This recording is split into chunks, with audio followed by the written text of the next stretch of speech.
je m'appelle Philippe Rollier et je suis le dirigeant de la société Tendors, qui est une société d'exploitation d'actifs immobiliers en co-living. Tendors fait partie d'un groupe qui s'appelle Dibona Capital, qui exerce 3 métiers. Le premier est celui d'acheter de l'immobilier, le deuxième est celui de le rénover et le troisième est celui de l'exploiter en co-living. Mon métier, finalement, c'est d'être entrepreneur et c'est ce qui m'anime et ce qui me passionne, c'est d'identifier des nœuds sur tel ou tel marché et d'essayer de les défaire. Et ce qui est bien, c'est qu'en immobilier, c'est un secteur où il y a beaucoup de choses à faire, tant du point de vue de l'usage que de la construction ou de l'exploitation. C'est une vaste question et je pense qu'elle trouve des éléments de réponse à travers 3 notions qui elles-mêmes découlent d'un concept général qui s'appelle la Smart City. La première notion, ce serait celle de la mobilité intelligente, c'est-à-dire cette réflexion qui répond à la question du maillage territorial des transports publics à travers une mobilité plus douce. La seconde notion, ce serait celle de l'autonomie énergétique qui pourrait permettre de participer à la production d'une énergie la plus décarbonée possible. Une autre notion de la ville de demain pourrait être celle de l'habitat intelligent, c'est-à-dire la manière dont la technologie peut aider à répondre aux nouvelles exigences environnementales.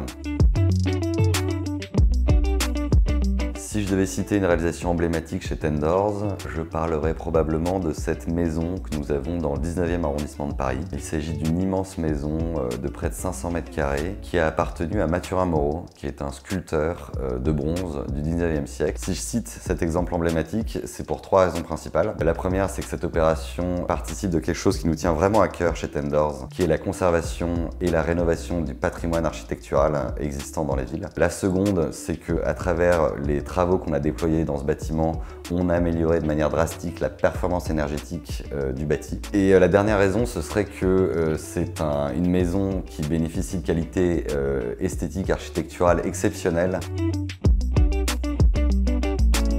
À notre échelle, on essaie d'agir à travers 3 axes principaux. Le premier axe, c'est évidemment celui de la rénovation, parce que rénover des bâtiments existants, ça permet de lutter contre l'étalement urbain. Évidemment, ces rénovations vont améliorer les performances énergétiques des bâtiments que nous rénovons. Il y a un aspect qui est aussi très important, qui est celui de la mutualisation des espaces et des services. Ça permet de faire bénéficier au plus grand nombre de prestations assez exceptionnelles. Et le dernier élément, je dirais que c'est celui de la communauté, parce que notre promesse, c'est aussi de faire des rencontres chez soi et donc de participer au développement du lien social à travers notamment l'organisation d'événements intra- ou inter-résidences.